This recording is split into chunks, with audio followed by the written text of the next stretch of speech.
All right, welcome back. Everyone needs an Aquarius. We are back. Sorry, me and Dom actually was hanging out in person, man. So it was cool. We got to kick it. Yeah, we did. I was in St. Louis for about almost 2 weeks. Yeah. Just shy of 2 weeks. And we were going to, and then we went and watched basketball and had drinks. Fun. I went over their house. Just know, I showed up for work, and there you did. And you did another show. You did another show though. You did Womanology though too. So you showed up for work. You showed up. I did show up, but I recorded so many shows that week though, man. Because Sleeping them had to record twice that week, and then Rhea recorded twice that week too. So I was just like, Yeah, I got to get back in my schedule because I planned on trying to come over and do like a couple of episodes of my podcast in person. Oh, yeah, it would have been dope. Yeah, you could have did it. So much happened. How was Father's Day with your dad? It was amazing. I can't tell you. I probably haven't spent Father's Day with my dad in 15 years in person. Really? And, because I've been gone for so long. And maybe one other time, but I can't vividly remember anything. And so it was really dope because I just went over to his house. We barbecued. He showed me how he made his ribs. So I got like a Father's Day video coming. And I made my famous duck fat collard greens. So we had a good time. And he was like, I got this. There's a feedback coming through. I don't. Not for me. Maybe it's on. And it was so funny because I think when we think about meals or like everything, like people feel like you got to have a carb with a meal, and so I wasn't thinking of it in that aspect. So he was like, "Oh, I got this macaroni and cheese," and it was like Velveeta or something like deluxe or some shit. And I was like, Dad, why didn't you say you wanted that? Well, we would have made you macaroni from scratch. Like, it's your day. Like we would have done that for you. So and then he had like cornbread, which I would have happily made that. But honestly, like forgot. And then he was like, man, I still don't have, no cornbread. What up? I was like, well, Dad, you got all these ribs. You got the greens. If that's something you want, you can make that. But it was really good, and I plated it all cute. I'll post a picture, but we had a good time. Like I said, I enjoyed that. I think my dad really enjoyed that. So he appeared to be satisfied. I don't know otherwise. So yeah, it was cool. How was your Father's Day? It was cool, man. It was cool. Got to hang out with some of the boys, man. We all got together, barbecued a little bit. Who did? It was me, Roy, Teddy, Theon. Okay. Yeah, so everybody got together, chilling out, got all the kids together, all that stuff. Just laying back more. I mean, it was cool. It was cool. It was cool. I mean, everybody. I know people were checking on, make sure I was good, since it's the first Father's Day with my dad. But I was cool. It wasn't I really didn't sit there reflecting on it like that. So, yeah. It was cool. Listen, y'all. I want y'all to know Daryl is gonna Daryl. Me and Daryl were supposed to be outside since we went out for the game last Wednesday. I saw Daryl once. Look, then Daryl went rogue on me. Daryl stayed going rogue on me. I'll be like, all right, like you got responsibilities that I don't have. So I just be trying to, and then you be like, oh yeah, man, I was tired. I was this. I'll be like, I'm turned up for that time you got me. I'm there. I'm all the way there, and then I crash. Yeah, that's why I wasn't taking you seriously. Like I'm outside, I'm gonna kick it. I'm like, man, whatever. I'll see you next time I come in town. I be crashing and burning, man. I'll be like, yo, why did I? Yeah, I ran into to Focus, and I was like, what's up? He's like, oh, you didn't check in, you didn't touch on this. I was like, look, it was just too much happening, but we're here now. And then you call. So then I thought you was gonna come where we were, but then they was leaving, so you weren't where they were. So I was just like, oh, well, I'm going to sleep. That's one thing I'm gonna do. I'm gonna sleep real good. So hey, you ain't lied. He's like, I went to sleep. There's nothing wrong with that, man.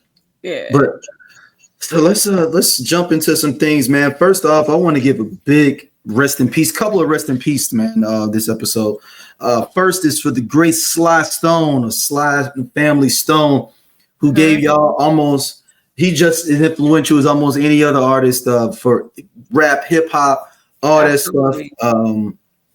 He had a tumultuous life. I'll say that. If you guys haven't peeped the documentary that Questlove did, is pretty awesome. On Hulu, I believe. I started that a while ago. I got to go back and finish it. Yeah, so like I knew a little bit about him in general, but I surely didn't know as much as the documentary kind of went into about him, and just how much he was kind of somewhat a tortured soul in many ways. It was just interesting always to see like all these great artists and they be tortured souls. Yeah, man. They be tortured souls, man. They be tortured souls. So creativity is just such an interesting realm. Let's say that.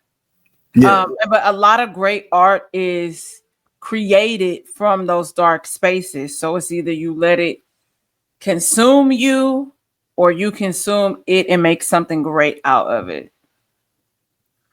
And that's what it is right there. Like you said, are you gonna let it consume you, or what we gonna do here? Yep. Shout out to the great Sly Stone. Another one. This one was the one that hurt, man. This one hurt. Rest in peace to MTV. Well, let's go Teen Summit, and then MTV's on the great Ananda Lewis, man. Yeah. First singing on the scene in the Shy video, Baby I'm Yours. If y'all remember that, she was the love interest in there. Because she went to Howard. They went to Howard. Right. That's the first time you saw it. And then after that, you saw it on Teen Summit. Yeah. Then MTV. She was supposed to be the next black Barbara Walters. Yeah. But then, this is the next Barbara Walters, period. I would say likely what happened with Ananda. I don't remember how long she was battling breast cancer. I know it was for a while, and she tried that holistic approach, and then ultimately went to traditional medicine. If I'm based on what her sister said, but it seems like she fell in love, got married, and had a family, and focused on that. And that's Will Smith's brother. Yeah. So shout out to my boy Chris Bowers. That's one of his boys from college, and he told me that a long time ago. And I was like, "Were you married or not?" I was like, "Dang, okay."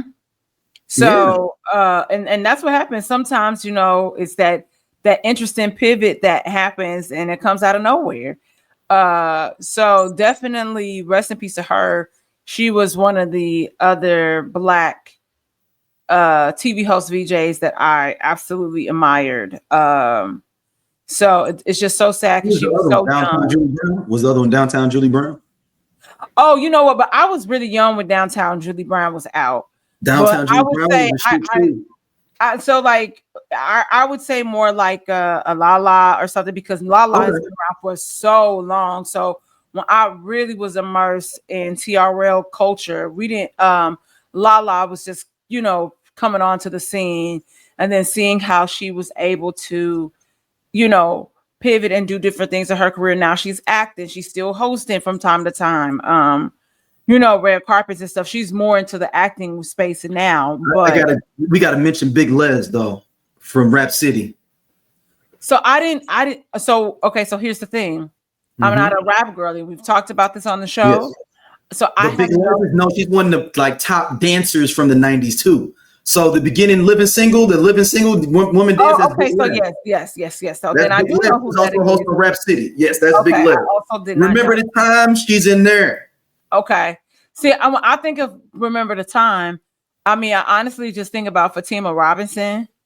You also got in there. What was it? Jody. She's one of the Fly Girls with the Dookie braids from the Fly Girls. Okay. She's in Remember the Time too. Like she had the big. There's a lot of people in Remember the Time. Many people that you can't keep up with. Yeah, look, if you go back there, you'll see a whole bunch of like top-notch choreographers and dancers now, men and women. You'll be like, oh, that do this. Damn. Yeah. Like, we literally got an all-star team of like all these dope dancers from all over the country. You know what's so funny? Because even when I think about Fatima, because Fatima Robinson is this world renowned, is a world renowned choreographer. She still dances and does choreography for, from Beyonce to so many different people. She did stuff for Backstreet Boys, NSYNC, like all of this dope stuff. So she was with Aaliyah in the Bahamas and she choreographed Rock the Boat. So, but y'all, Fatima does not age. Fatima's look the same. And I'm like, okay, so if you've been around, I'm thinking remember the time, and she was around even before that. I'm like, Fatima gotta be hitting 60. If she's like, it does it like it's crazy. But she was around when she came onto the scene when she was like a teenager. So I'm about to look how old she is. Fatima only 53. No, you gotta remember she was doing her thing early. Yeah, she was born in 71. So yeah, Fatima is only 53. So you gotta think. And they said her first big gig was Remember the Time. Right, but that's what, 93, 92? So you gotta think that's 32 years ago. So she got that at 21 years old, Dom. Yeah, that's crazy. I thought, but yeah, Fatima is that girl. Because and my introduction to Fatima, this sounds crazy, is through the Backstreet Boys, because we had this. Hey, look, Backstreet Boys had this tape, and it was like Backstreet Boys All Access or whatever or something. So you got behind the scene footage and stuff, like concert stuff, all this stuff. So I think she choreographed. I know she did Backstreet's Back, but I think she did As Long As You Love Me as well. So she's like interacting with them and doing all this stuff. So they interview her. So then you go and then you see her track record. So that makes you go and look. But what else has she done? Because she also did Are You That Somebody? She didn't need a resolution. Well. We need a resolution. So she did a lot. She is iconic. So that was just random. Sorry, got off. Yeah, no. But when we talk about, so that shows you. I was watching. I had Backstreet Boys tape, so that shows you my life. Continue. But yeah, Ananda, man, you gotta remember she was so like Teen Summit. That version of Teen Summit was probably a little bit older for you with Ananda on there and Dejour. When it was Ananda and Dejour on there, you was young for that. I'm assuming. Yeah. So the original host was Ananda and Dejour, and then I think when Dejour and Ananda left, it went to hold on, let me get my Teen Summit history up here, y'all. Because the other guy, which is crazy, one of the other Teen Summit hosts later on was the guy in the Guess What video from Selena Johnson, the dude that came over at the end. He was one of the Teen Summit hosts. He passed away just a couple of years ago. Oh wow. I'm trying to remember. I'm going to tell you his name now in a second. He was. I forgot Gabrielle Dennis was a host on Teen Summit. The actress. I never really watched Teen Summit just in general. So like I told you, I didn't grow up with cable. So I would go to my grandfather's house or like next door, or we would see stuff at my grandmother's house because she had cable. But even at that time, I'm wrong. I was heavy into Nickelodeon and things like that at that age. I didn't really get heavy into things that was like on BET like that until freshman year of high school because of B2K.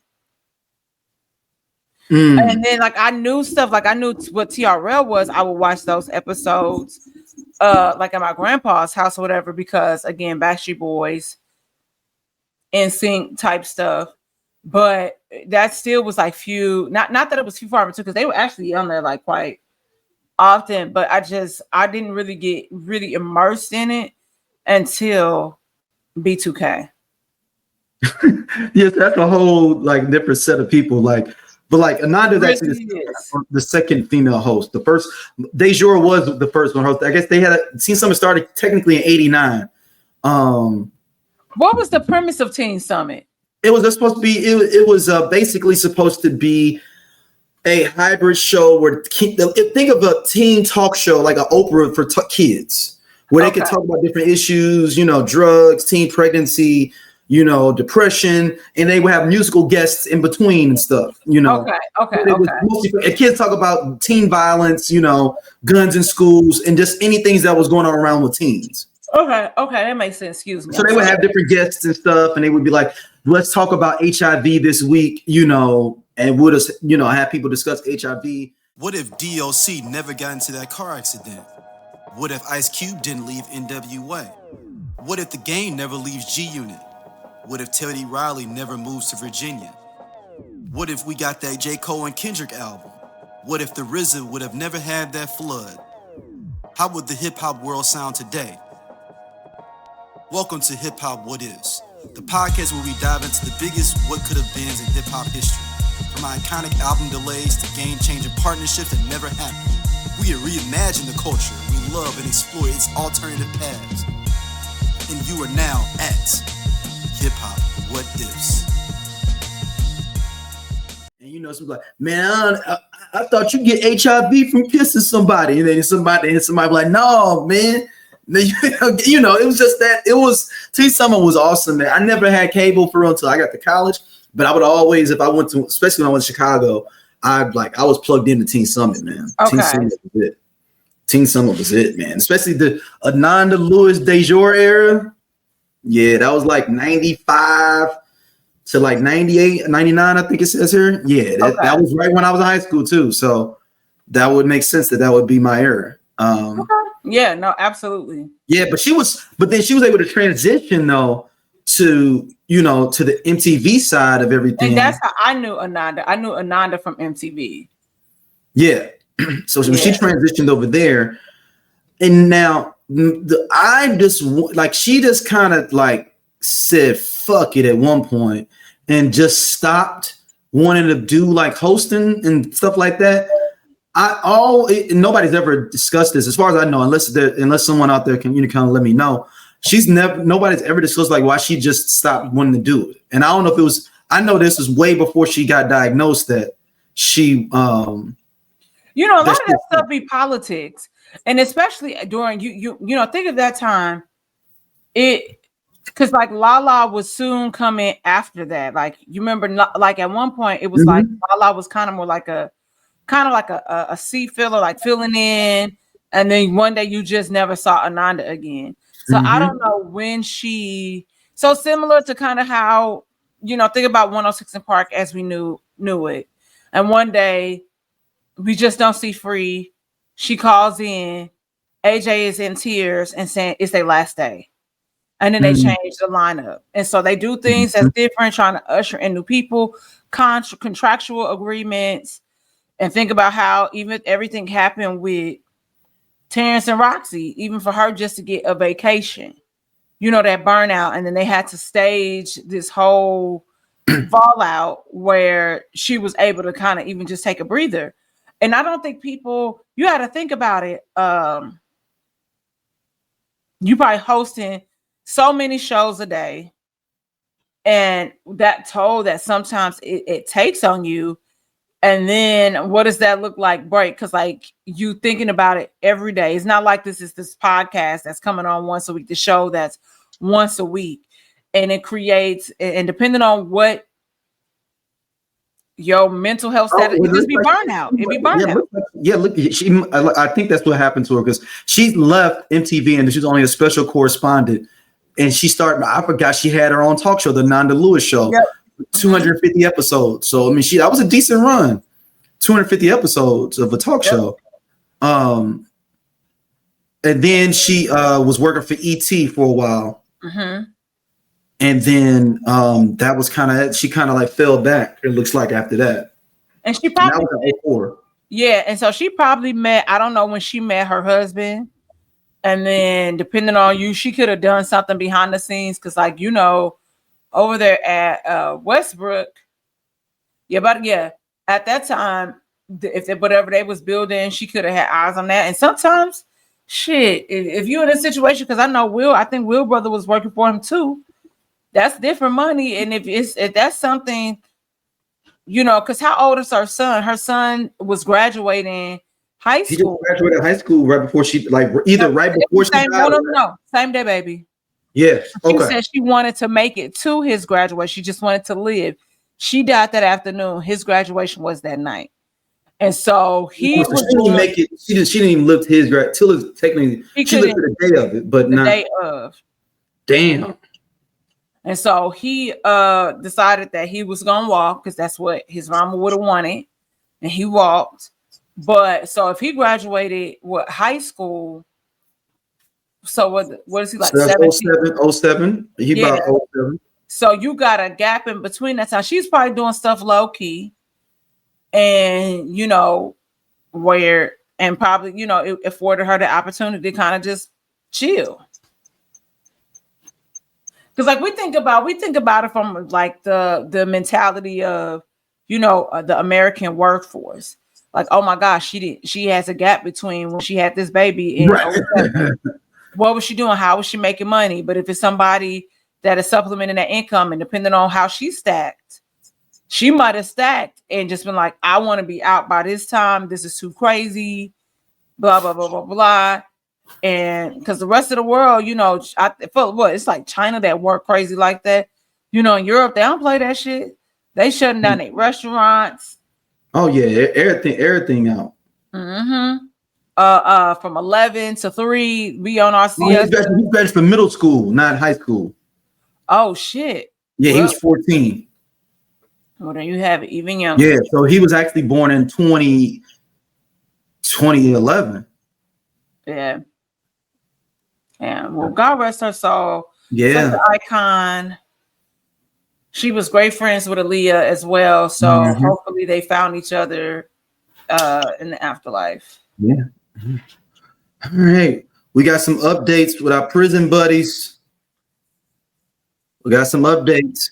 Well, your boy, Derek, Mr. Massey, celebrated his birthday online, right? I don't think he celebrated it online. He's not an idiot like the other guy. No. That's Antoine Massey is the one he celebrated his 33rd birthday online. That's the dumb one. No, I thought Derek celebrated his birthday. I thought Derek had a birthday. No, Antoine Massey, the 33-year-old, celebrated his 33rd birthday, is still on the run after his escape, but authorities have yet to catch him. So he put up a picture and everything with him with the Rockets fit on and everything. Wow. Okay, what's Derek's last name? Derek Groves. Don't forget that Groves, not Rose. Derek Groves' girlfriend just got arrested for aiding and abetting, I believe. Oh yeah, the SWAT raided her house. Yeah. Okay, I thought Derek. It was Derek's birthday. No. You know Derek ain't been seen.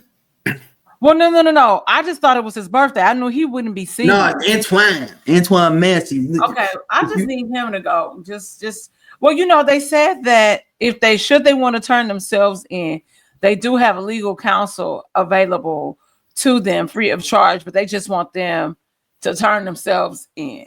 I'm like, don't give somebody a public defender. They need a silver black or who Chris Brown we call it. He need one of them. The same lawyer Chris Brown got.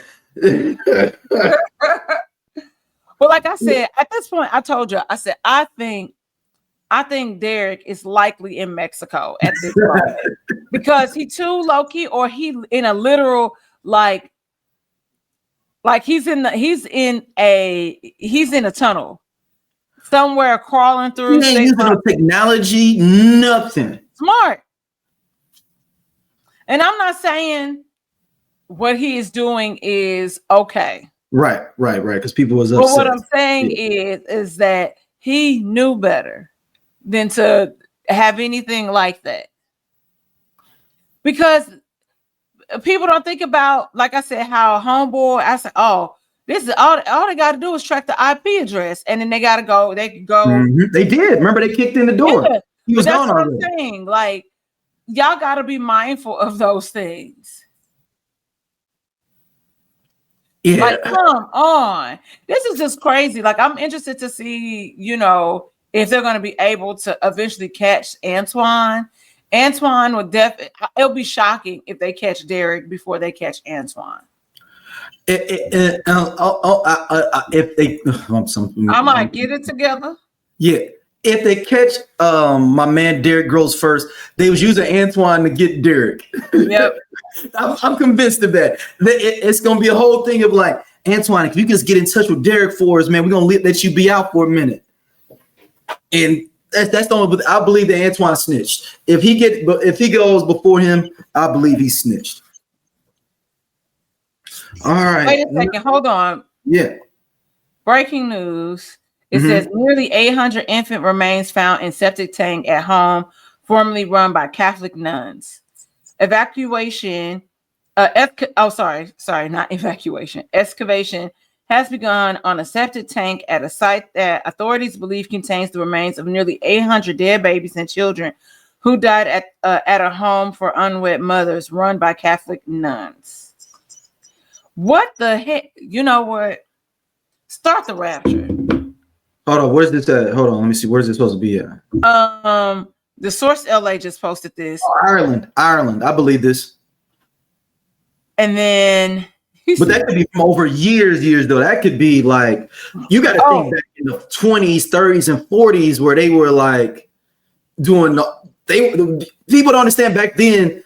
Nuns would give women abortions, like, and stuff like that. Like it was a wild place. Now, if these 800 bodies are new, then we got a different discussion. Right. Not saying it's bad overall. Right. No. I get you in the last 10 years, you like, whoa. But also, and speaking of, I don't know if you heard about the case where they were leaving a young lady in Atlanta that was brain dead, declared dead on life support in Georgia. Mm-hmm. Well, she had that baby. They kept her alive long enough and they delivered the baby. The baby is like 1 pound. His name is Chance. So, I don't know what, because for me, I'm like, there's so many things at play because of these new laws. Who's paying that bill?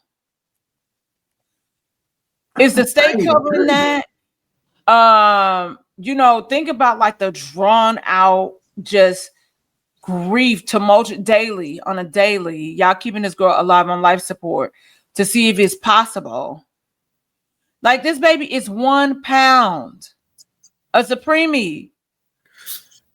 Like, yeah, and then we don't know what mental capacity that kid's gonna be in as it gets older. Exactly. If that kid is gonna, should this baby survive, what round the clock, lifelong care he will need. So she's been brain dead since February. I'm just pulling up the Googling the article here. She's been brain dead since February. Yes. She had to stay on life support until she gave birth because of Georgia's 6-week abortion ban. Wow. Yep.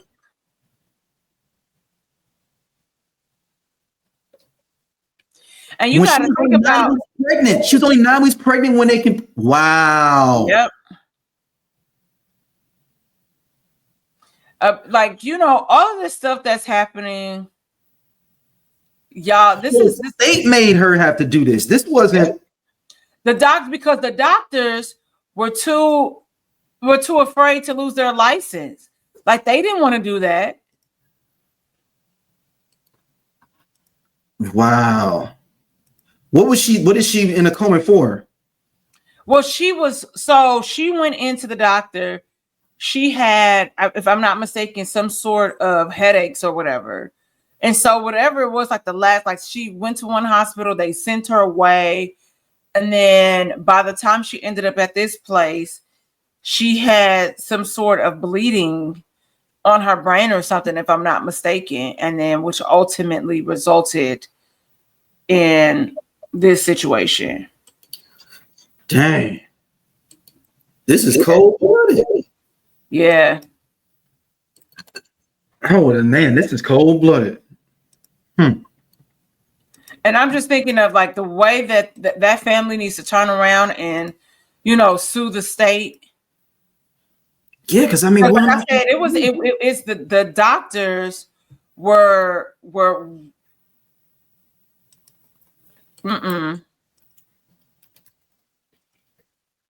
wow. just crazy. Yeah. Well, it says we'd like give us some updates. As we give some more updates, I actually got a video for this one. This is a story we did. Ooh, this may have been a while ago, maybe a year Yeah, and a I half think maybe ago. like a year or so ago. Yeah. Here we go.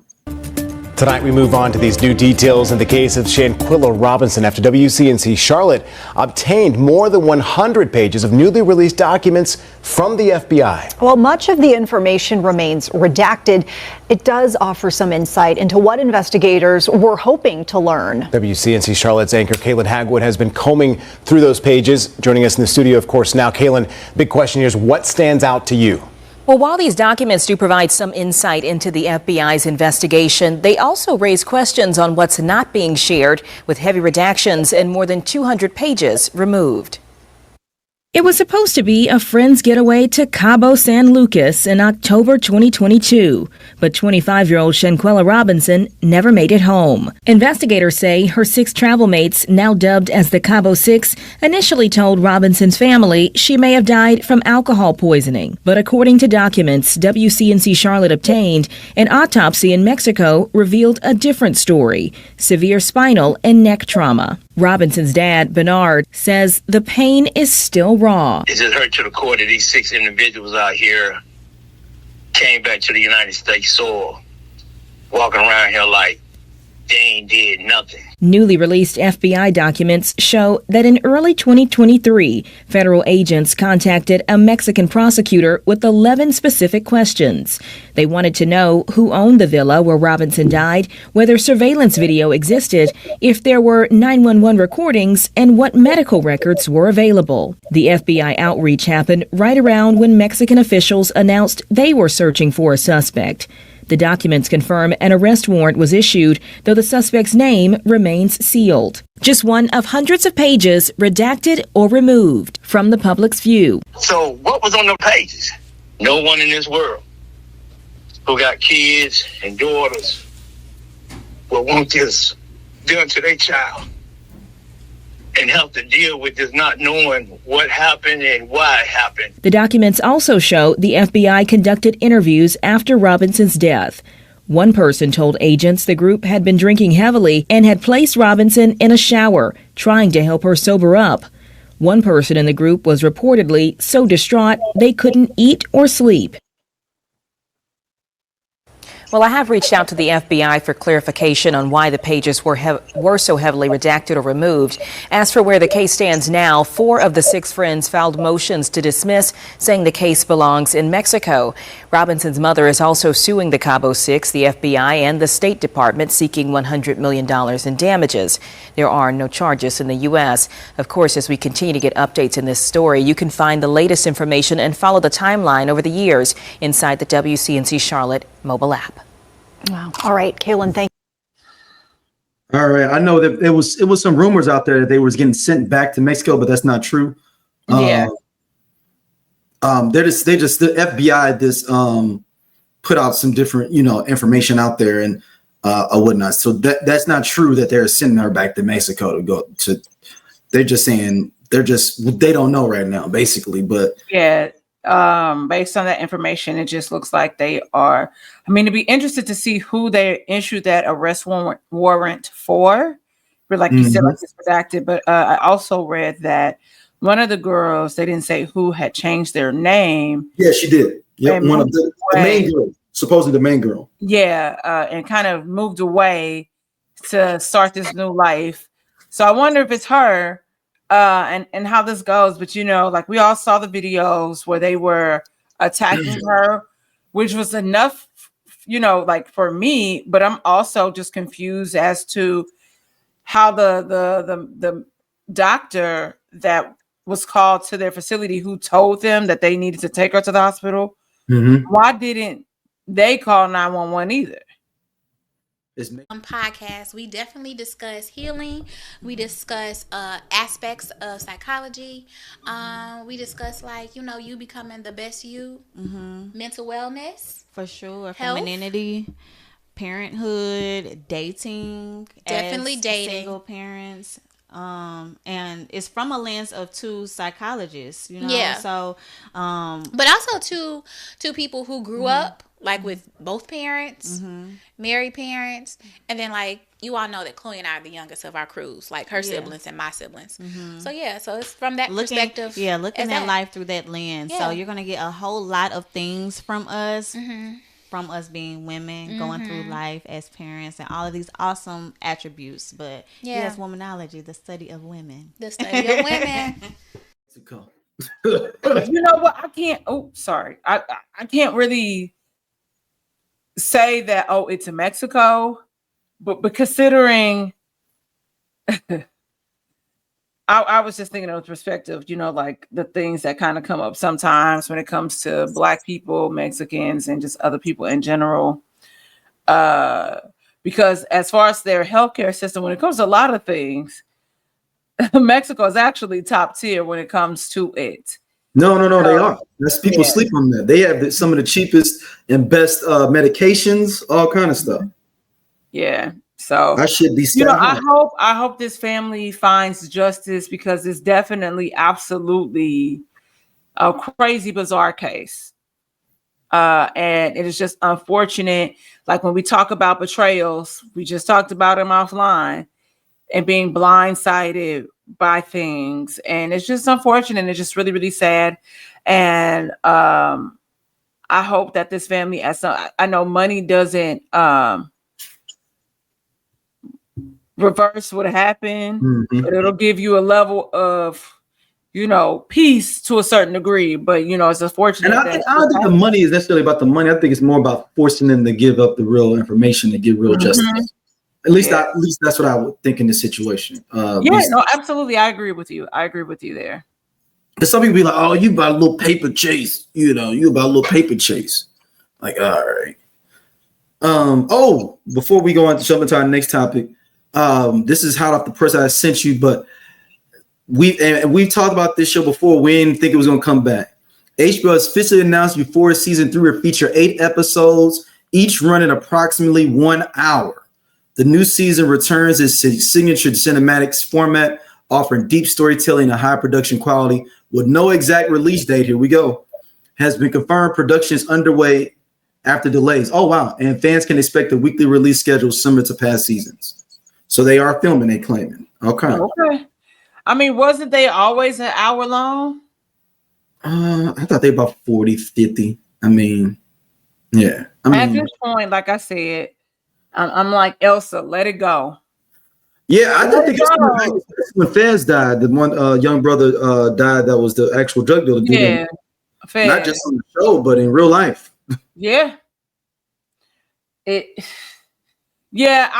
could do without. It was just so dark and heavy. Like you would have to go watch Rugrats after that. You know what I mean? To like, so it's certain stuff like I got in the habit. I stopped watching at night before I went to bed. I didn't want to see that heavy shit. Lovecraft was one of them. It was one episode, and it wasn't even the Topsy and Bopsy episode that made everybody uncomfortable. It was like a completely different episode way before that. I was like, I probably should watch this during the day, so I'm just not thinking about this when I go lay down. So, man, we'll see what happens. Yeah, I kind of in front. I like the show, man. I like the show. I like the show for what it was. But am I like, oh my God, Euphoria? It's not gonna come back. Absolutely the fuck not. Yeah, but rest in peace to the brother. Angus Cloud is his name. That played Fez on the show. Yeah. All right, let's talk about what do you this BET Awards, Dom. Okay. Let's talk about it for a minute. All right. What do you think overall? You haven't finished watching it. I haven't finished watching it. I started it when I was in St. Louis. And so I saw like some other performance. I just talked about B2K. And I was kind of really disappointed in their performance because, like, okay, we are aware that Amerie, yes, is the singer in this group, but we're not going to sit up here and act like J Boog can't sing or Raspy. So why was that backtrack only motherfucking Amerie? And I thought y'all niggas wasn't going to do Bum Bum Bum no more because fucking R. Kelly writing the song. Then you got Piss Diddy on the rap. You know, you got Lil Fizz doing it. Y'all act like y'all breakout single wasn't this great song called Girl, you messed up when you let me in. Told your best friend that you wanted me. Bump up is bigger than I don't care. But I'm saying y'all got and for real, here's the thing. They could have did a medley of songs. No, they couldn't have. It was only 2 songs they could do. No, it's not. No, I'm not gonna bump and Gots to Be. That's it. No, like they had other songs. I'm telling you, older folks in the crowd, we know Gots to Be. No, but you also no, I'm not doing this with you because you aged out by that time. Y'all got Why I Love You. That crowd was even older than me. Daryl, everybody was singing Why I Love You. Like niggas love that song so much, they not only put it on the first album, they put it on Pandemonium. I'm talking about right now in 2025. I don't know. Bump, Gots to Be. What I'm saying is, and even if they did that, but I'm just saying, those are their words. They're not my words. Mm-hmm. Oh, fair words, not mine.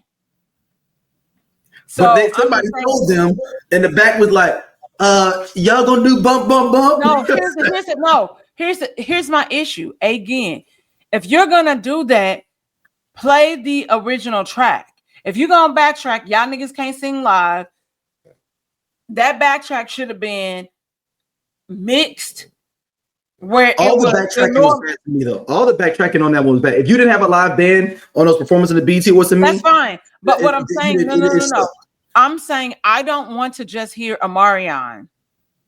I want to hear the original backtrack where I can hear everybody else on there. Amerie ain't going in there and doing a 3-part harmony because his vocals don't allow that. I can tell that it was J-Boog singing and Raspy on that song as well. That's me though. I don't want to just hear him singing it. I don't want to hear that. So I was irritated. But I am going to. I thought the person I saw like Maya's performance was like really dope. Mm-hmm. Ashanti, so like the 106 in Park era, like Amerie, all of that, and I just want to say with Amerie because we haven't gotten a chance to talk about her Tiny Desk. You know, you and I were really hyped about this. I enjoyed myself, but I want people to know this. We ain't never said that Amerie was this great vocalist. Amerie's not a vocalist. Amerie is a performer. Those are 2 different things. Mm-hmm. Everybody is not Beyonce, and I think, we have to get out of that. And this is no diss to Beyonce. That is upper echelon. And let's be for real. If we're gonna talk about like she's not even in top 10 vocalists, she's just able to be a dope performer. She could combine this and this. While it's not a big deal, it's just a good performance. It's a good song. Well, you think Beyonce's a top 10 vocalist for R&B history? You're pushing it. We're not doing this today. No, you can't be serious right now. You can't be serious. I'm going to continue my No.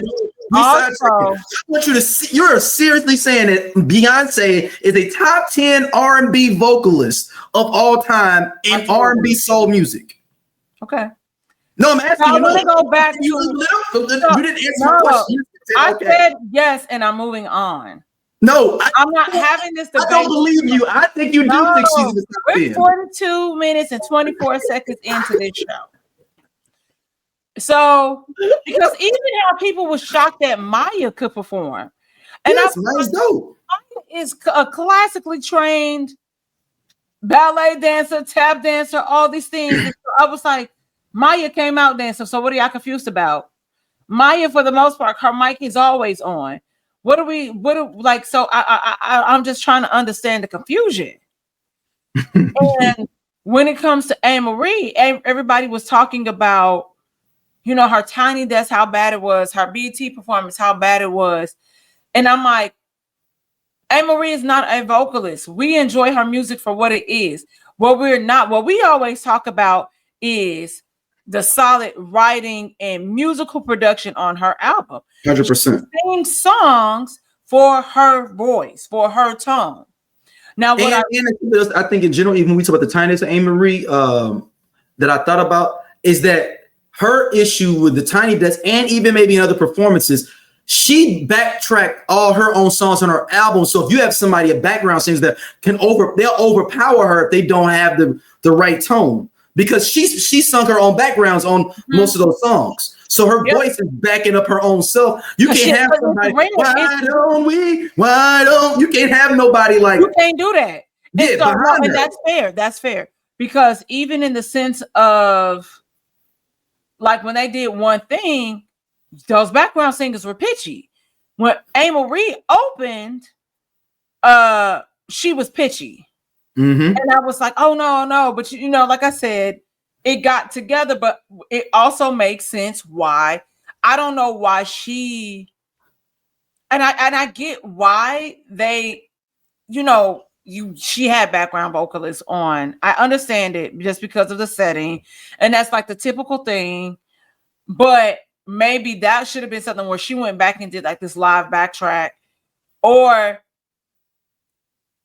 and not have them at all.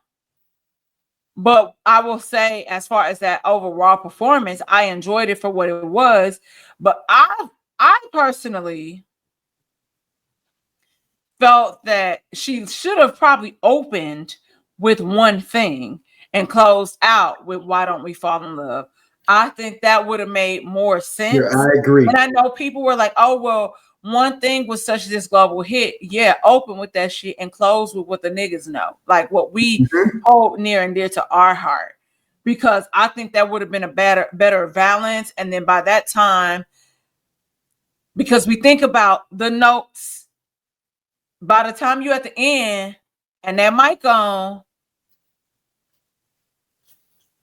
One Thing requires more range than you're right. Why Don't We Fall in Love? I think that's what they should have had her do.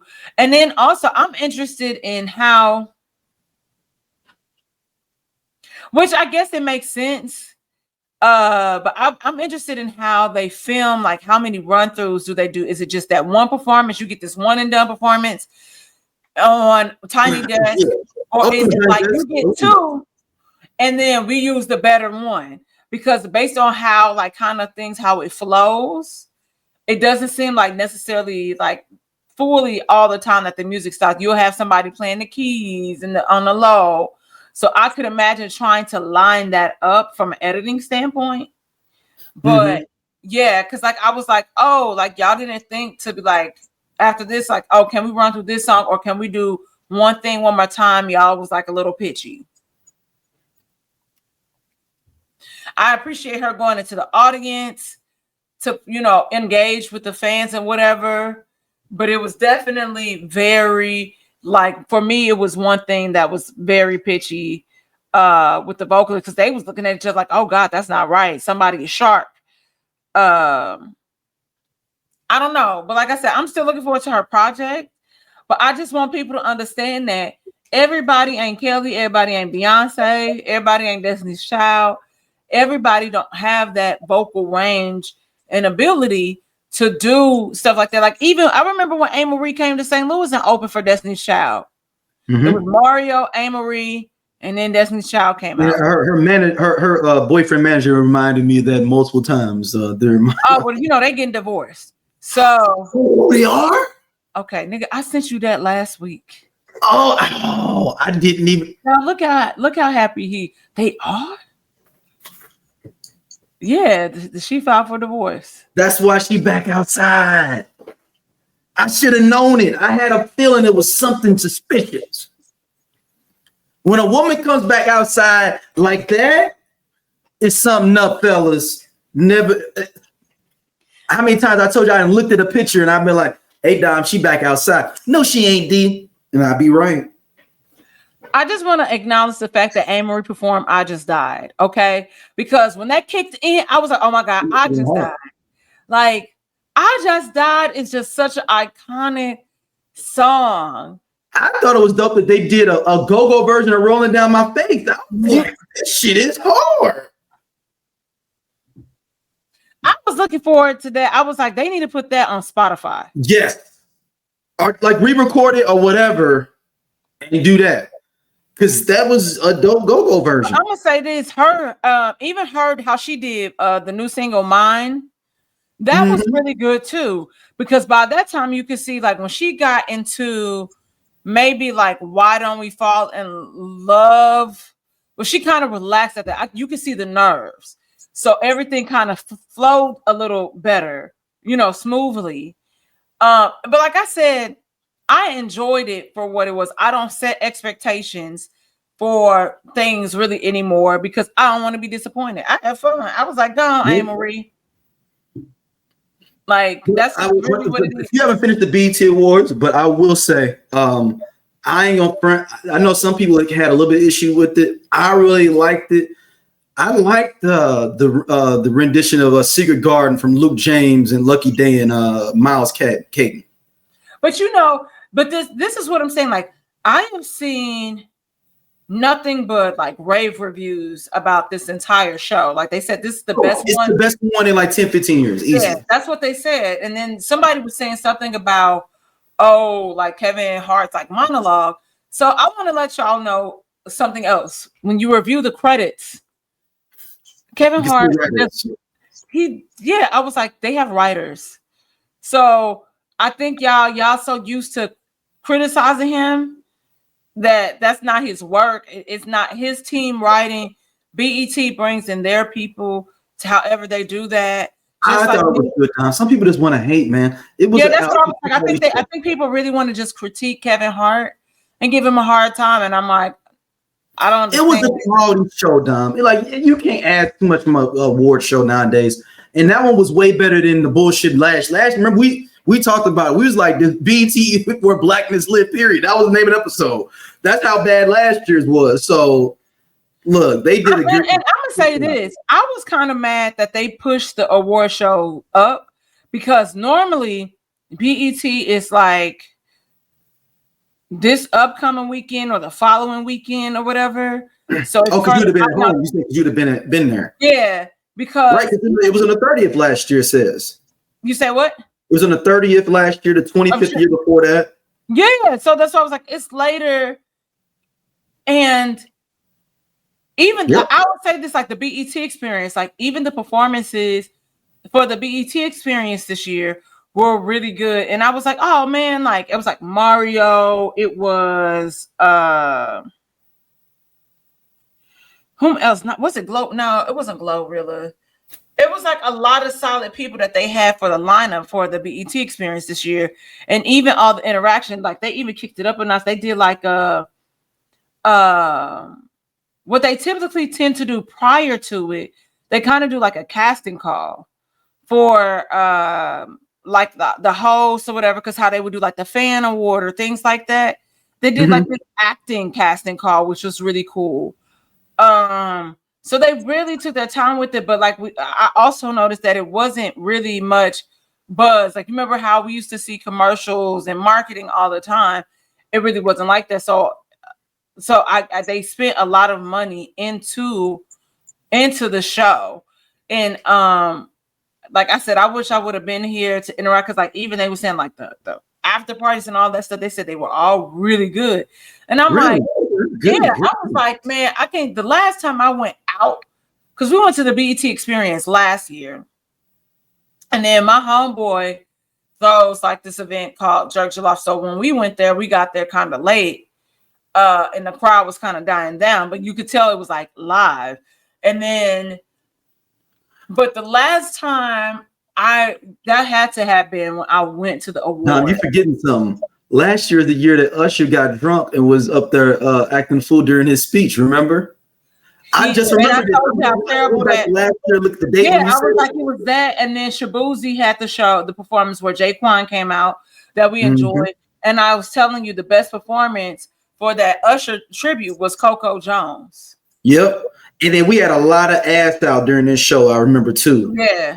Spice showing ass, Lotto showing ass. It was a very female sexual. There's a lot of ass going on. Like I just figured it was a liberation performance for a lot of the girlies, but but what it felt like was a lot of the people that they probably wanted to perform was on tour, and they couldn't get a lot of them. That's you think what they moved it up? No, it could be. I thought for this year, but no, it could be. But there's still a lot of people on tour right now. But I mean, Kendrick then came back on tour from a tour just to come in for that. Yeah, so I mean, but it's in LA, so he kind of. I'm going back to the crib. Yeah.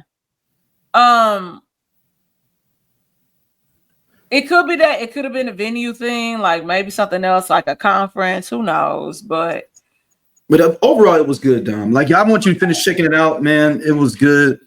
Shout out to SZA and Keke Palmer too, man, for a second version of their movie getting ready to come out. They greenlit it for just another day. Part 2. Yeah, which look, I thought that was a great movie to me though, dog. It was Friday for the ladies. But I really enjoyed it. It was refreshing to me. I enjoyed it. I don't necessarily. It was very fun to see some black girls do. Basically, you don't see a lot of movies like y'all gonna call me. Women. You said what? I don't know if I necessarily need a part 2. I don't know if I understand that. I didn't say that. I'm just saying I enjoyed it for what it was. You know what I mean? I really enjoyed it. I went to support it. It gave you like a Laverne and Shirley vibe. You know what I'm saying? Like, that was the kind of vibe it gave you. Yeah, no, for sure. The Maniac guy is really cute though. And I didn't realize that he was in Rap Shit, and he the one that poured that champagne on that girl. Right. He was the one. He was the manager for dude that burned himself up, right? Himself, yeah. Man, that's a show that was really shouldn't have been canceled. It was getting so much better. Now, had they canceled it after the first season, I would have been like, oh, okay. But the season 2, because you start to really build on them other characters, man. Mm-hmm. But the interesting thing, I think we talked about that, how picked up her reality show that got canceled by HBO. So it was supposed to be them just like putting it in syndication, but I think if I'm not mistaken, Sweet Life will be back for a season 3, but on the OWN network. But that's reality. That's a little bit cheaper to do. That's the thing. Yeah, and OWN needs some stuff, so I can see them trying to bring in a younger crowd. So we'll see how that go. Yeah. Speaking of OWN, yeah. So. I'm Doja. They sleep. Yeah, we part of Just Posted Podcast, man. The best show on this network. Come on, check, though. Seriously, man. Just Posted. It's just me and Doja sitting back talking about what the fuck going on in the world and the streets. We said labor of love. He said labor of love. I didn't say that shit. Shout out to everybody coming to watch though, man. We really appreciate y'all. Holla at y'all later. Hey man, this nigga just tall for no reason. I'm gone. And he do regular jobs. Don't forget that.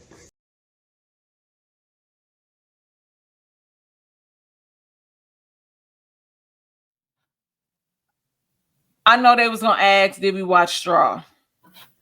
Yeah, I have not. I did take a moment. All right, go ahead. On my work trip, partial work trip to St. Louis, and I watched Straw. And for a Tyler Perry film,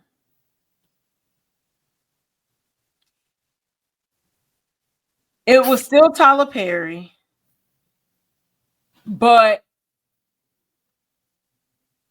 it was a crazy plot twist in this film that was really good. What was it?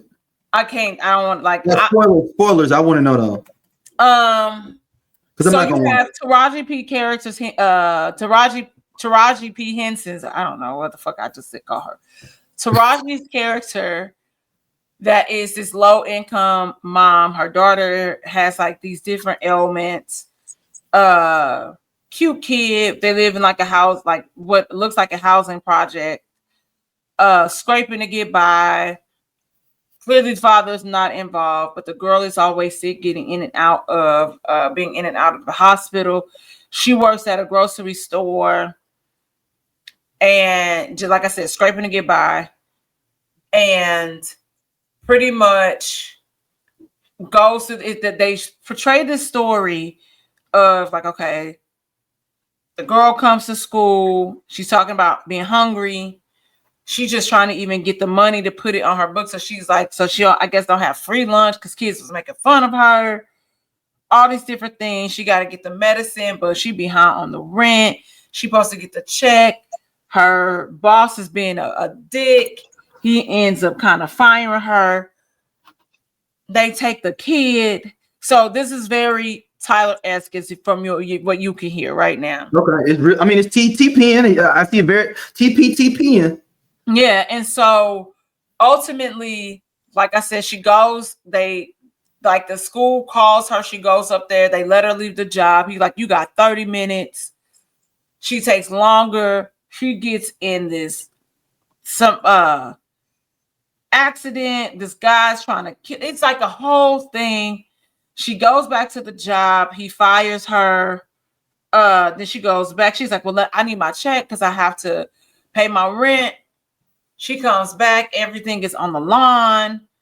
It's raining. It's all these crazy things that happen. She goes back to the job and it's just like, I need my check. I gotta get, I'm getting evicted, all this stuff. And he was like, I told you it would be in the mail. This dude comes and robs the grocery store. The boss thinks she's in on it. And he calls 911.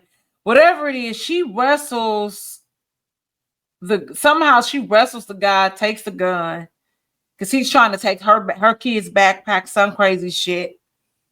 And she shoots the guy. The boss calls 911. It's like, there's a robbery at such and such. And I believe he's like, my whatever her name was, set it up. So he gives the dispatcher her name. Well, she turned and shoot this nigga. She killed him. He needed to be shot. She don't even take the money that the guy, like that he was passing the guy. She just reached for her check. She get her check. She go to the bank. It's closing. She's like, I just got to pay my rent. They let her in. She didn't have her ID, whatever it was. She's like, I just need to cash it. I need to go take this money, to my daughter's school. I need to, get this done. Da, da, da, da. Somehow, she keeps the gun. Okay. Sits the gun on the counter. And the girl and so now it looks like she's trying to rob them. So now it's this standoff. This is all for $40, by the way. For $40? $40. TP. She can take the money to her daughter's school. And so she could pay whatever this rent is. Now, mind you, the lady already kicked her out, threw the baby medicine out on the street. She knew that, telling the landlord, my baby is sick, blah, blah, blah, blah, blah. The plot twist is, so now this is how you have Tiana Taylor as the lead detective, because she gets called to the supermarket and then they end up piecing this all together. Tiana Taylor, sees herself and her situation, her life in Taraji's character. And you got Sherry Shepard, that's the bank manager that is talking her down off this ledge. And mind you, the girl is not trying to rob the bank. It is really all a misunderstanding. It really is. So, but she already shot somebody earlier. Well, yeah, she shot the guy. So she's already going to jail in general. So, I mean, so her phone is off. They calling the bank. They trying to negotiate with her on these cell phones, by the way, which they tell them so the tellers and the clerks and stuff can move freely about. They have some of the calls routed to the cell phone, because I was already gonna say, how this don't make sense. Why is this not on a landline? At one point, she was talking on a landline, but they did explain that because they knew people was gonna ask. So somehow one of the girls go live, and then they had the news on. So Taraji sees this cop that threatened her earlier that day, and he did say that he was gonna kill her. She was like, "I'll come out if he is gone." It's this guy. So they trying to do all of this shit. It's crazy. Anyway, she ends up building this relationship with Sherry Shepherd's character, and Sherry is honest and is like, "Hey, you've already done enough. You are likely gonna go to jail, but we can help you." Blah blah blah blah blah. So she tells Sherry, "Can you take my daughter?" Okay. I just feel like she would be better off with you, stable, blah, blah, blah, blah, blah. She's like, "I could talk to my husband, and I think he would agree. So then you can have a relationship with her when you get out. We'll stay in communication, blah, blah, blah, blah, blah." And Sherry Shepherd really comes to her aid throughout this film. They end up turning her phone on somehow or whatever, because she was like trying to get in contact. She gets this picture of this guy, whatever. It was like a whole thing. So her phone ends up being on, and her mom calls, Taraji's mom called. And she was like, "What are you doing? Like, you on the news. Why are you trying to rob this man?" She's like, "It's this big misunderstanding. I'm not trying to rob this man. I was just trying to cash my check to get this money so I could take it to the baby's school, put money like on her book so she could leave her alone." So I'm teasing her. And baby, the mama say, "She died yesterday. You know that. We took her to the hospital." Nigga, and then they do a flashback of every scene that we saw. Mm-hmm. Baby, she was hallucinating. She had broke. She just was having this manic episode. So when they went back to play every scene, like her going up to the school, them taking her, everything, you saw her come, do drop off, and the principal looked at her crazy. They do show her looking at her like, what is she doing in this scene? And then you see that she was acting as if she was dropping this kid off. So she was imagining, so she's going through the motions. She was just going, yes. Wow. And that was the plot twist that everybody was like, "Oh my God," it was so unexpected. It was a really good plot twist. You saw her, that was the last, that's why it was called straw. That was the last straw. That baby died. It broke her. Dang. Huh. Okay. Yeah, I'm not watching it.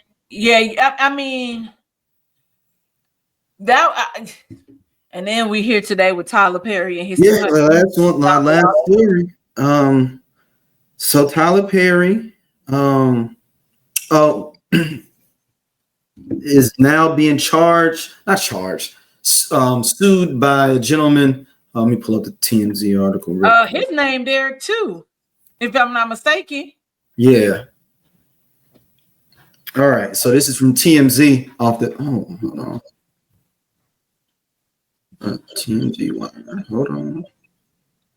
They're gonna let me pull it up. All right, let's go to AP. Let's go to AJC. All right. So an actor has filed a complaint against Tyler Perry, accusing the Atlanta media mogul of a sustained pattern of workplace harassment, assault, and retaliation. Derek Dixon, who was a regular on Perry's drama The Oval for multiple seasons, the complaint said he experienced escalating harassment, assault and battery, and professional retaliation when Mr. Dixon did not reciprocate Mr. Perry's unwanted advances. The 46-page complaint was filed on June 23rd in the Superior Court of California in Los Angeles. Dixon is currently a resident of Los Angeles after having lived in Atlanta for many years. He is seeking $260 million in damages. Perry's attorney, Matthew Boyd, responded to the lawsuit Tuesday in a written statement without addressing the details. This is an individual who got close to Tyler Perry for what not appears to be nothing more than setting up a scam. But Tyler will not be shaken down, and he is confident that these fabricated claims of harassment will fail. According to the complaint, Dixon met Perry when Dixon was working at a party in Atlanta when Perry was opening Tyler Perry Studios in 2019. Perry landed the would-be actor's small role on the show Ruthless, and they stayed in touch, and Dixon eventually pitching Perry his own pilot project. The lawsuit includes texts provided by Dixon allegedly between him and Perry, in which Dixon categorizes Perry's comments as flirting. Now, the lawsuit alleged that during a visit to Perry's Douglasville home in January 2020, Dixon drank too much. The complaint alleges Perry convinced him to stay in a guest room overnight. According to the complaint, he awoke to Perry touching him in a highly sexual and a suggestive manner. Dixon alleged he jumped out of the bed and told Perry he wasn't going to get him this. Well, he wasn't. I don't make sense. To get him to stop, which Perry did. The complaint said he ignored Perry's text until Perry offered him a regular role on the Oval. In more alleged texts included in the complaint, Perry talked about his desires to Dixon. Dixon tried to stay polite, fearing that his career would end if he outright rejected Perry, the complaint said. So he's got more. He's got some more. Says other allegations include another meeting in Perry's home in 2020, in which Dixon allegedly Perry's attempted to choke Dixon. Okay, somebody wrote this bad. The filing also alleges that Perry groped Dixon's buttocks while on a trail on the set of the show. According to the complaint, the following year at Perry's home, while discussing the pilot project, Perry again groped Dixon, who de-escalated the situation by abruptly changing the subject. The complaint alleges Perry was inebriated during the events on set and at his home. After months of no contact, Dixon returned to the Oval, and Perry shot Dixon's pilot, which was not picked up by a network, the complaint said. The harassment Dixon alleged in the complaint continued. According to the complaint, in mid-2024, Perry offered Dixon a writing job, and instead Dixon filed a complaint with the Equal Employment Opportunity Commission and quit his acting job on the Oval. So that's the official one. The TMZ one has the text messages and stuff like that in it, which is weird if you read those text messages because it feels like it's missing stuff in it. I don't know if you read them, where it feels like something was deleted in between, or if it's just. Yeah, I think they just picked out like the context of like how nice picture. Yeah, the water does look calm. Nice picture. He's like, great, amazing, awesome picture. He said, you don't see that thud in that nice picture. It was like, and then the other one was like, I can call you later or tomorrow sometime. He said, you really have a fresh voice and take on things. I don't know where this is going, but I laughed the entire time. I could see my world and the characters.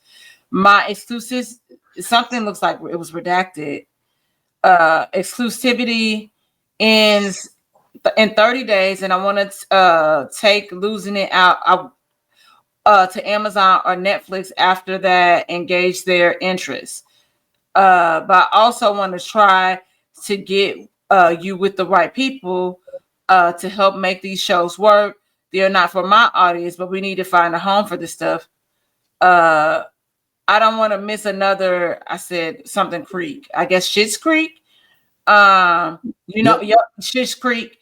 You know that Eugene bought that to me first, but I didn't get it. Amon gets here tomorrow, so he's got my full attention. I'll be trapped until the day after Christmas, so let's talk then. And then, so like there, it's not a continuous conversation, but it's just certain. So you could say that, okay, at parts we did talk business, but then there's these other parts where he's kind of coming on to me. So he said,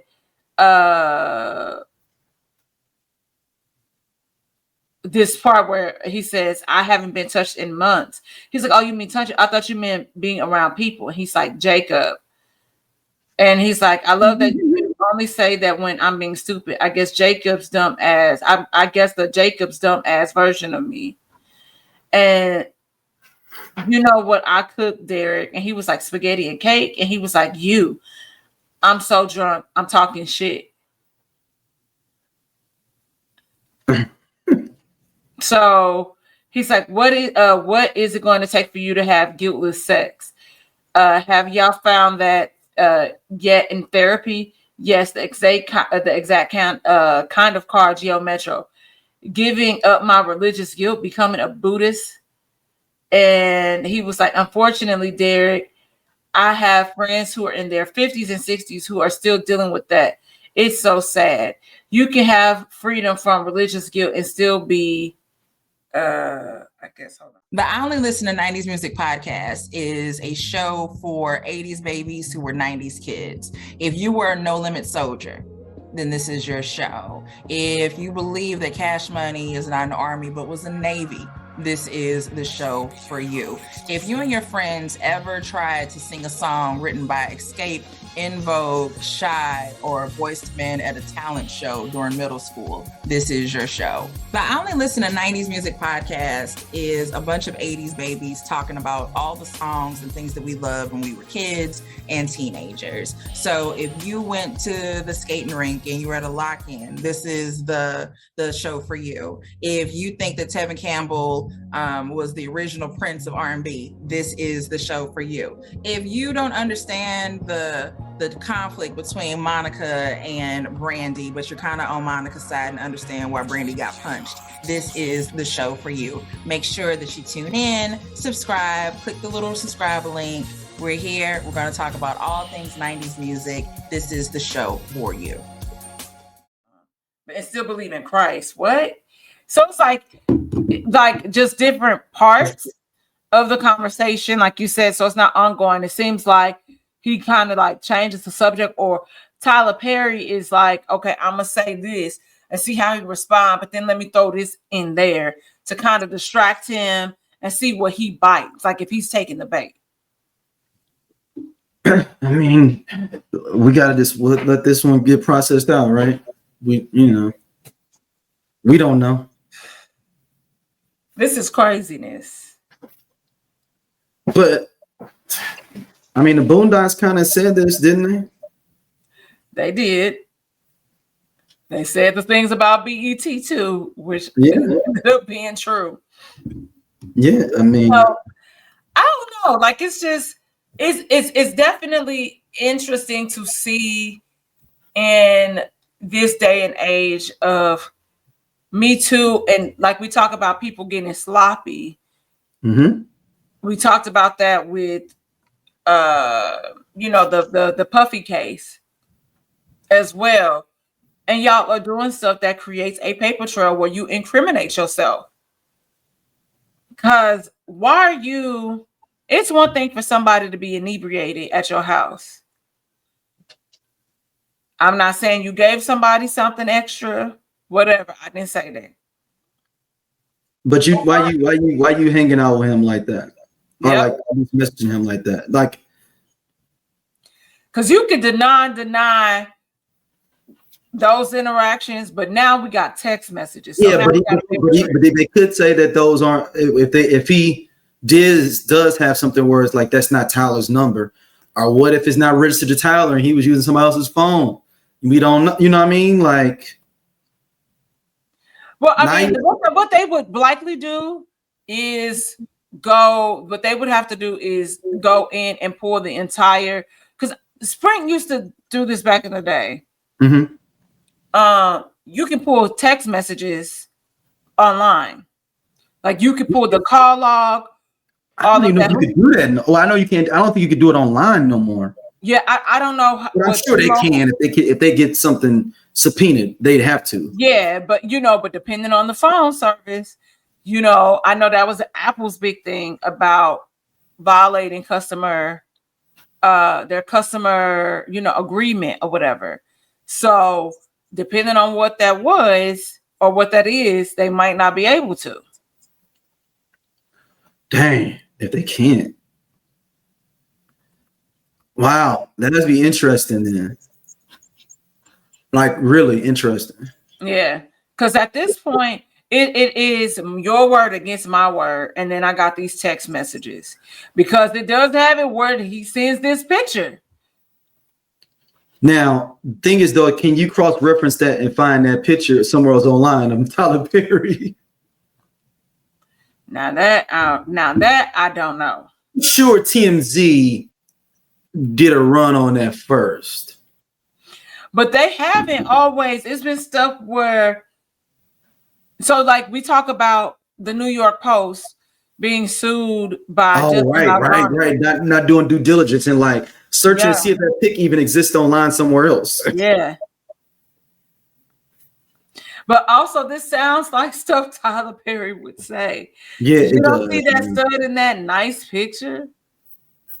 I can see it. I'm sorry. I'm sorry. I can see it, but at the same time, I ain't gonna do that. I can see Homeboy being mad though too that he ain't getting no better roles and stuff, and that if he didn't pick up any of his stuff he was pitching. But it wasn't like. But that was the thing. It's like, okay, it's one thing something doesn't get picked up by this network. He didn't say your shit was whack. He said it was good. He said Eugene Levy pitched that to him, which is also what do you mean? Like Eugene pitched Schitt's Creek to Tyler Perry first. You want to know why? He's got money. He's got money. That's why you pitched anybody. No. I'm saying that, but like I don't see that. It will make sense that Tyler Perry did not get the humor or any understanding in Schitt's Creek. Mm-hmm. But he was trying to get somebody with some bread to to back it. It didn't matter who it was. It could have. I mean, I'm sure it couldn't be. I was going to say something crazy. Like it could have been David Duke. I'm not necessarily going to do that, but I'm just saying that. I think I'm looking at it from the standpoint of. Because I was like, how do they know each other? And Eugene Levy was in a Tyler Perry film. That's right. He was in one of the Medea movies. Witness production. Yeah. Yes. So that's how. So y'all, I ain't gonna be a shady bitch. I'll redact my statement. About what? Which one? I was gonna say how they even in this. Like, it's one thing, okay, because somebody is wealthy and they have money. And I was like, have they ever done anything? They wouldn't be in the same circle. But then shut me up, Google. Like they've been working on some stuff. He was in a movie. Shut me up, Google. I knew he was up there. Since you said that, I was like, man, I think he was in a Tyler Perry joint. Or whatnot. I don't know. We'll see what comes of this. We'll see. We'll see what happens.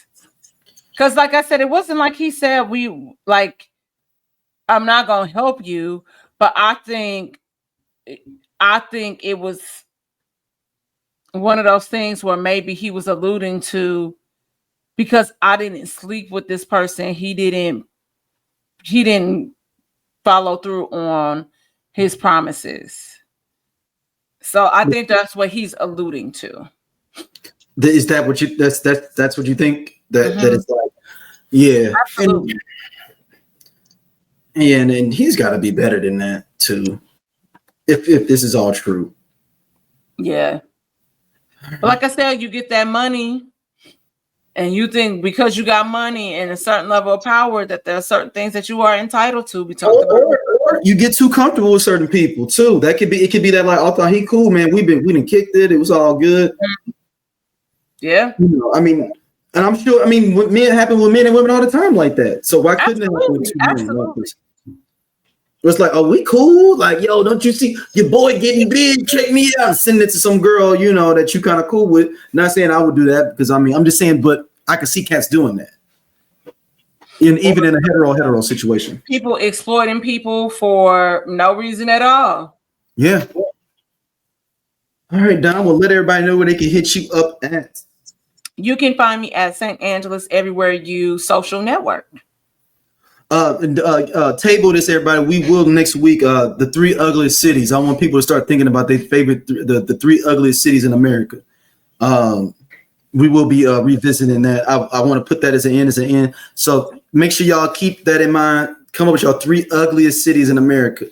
I don't know. That might need to be included on the live for our Puffy tomorrow. Maybe. I'm just saying, I want people to think about it. They need to start thinking about it. Yeah, but I was like, that might be a good live conversation.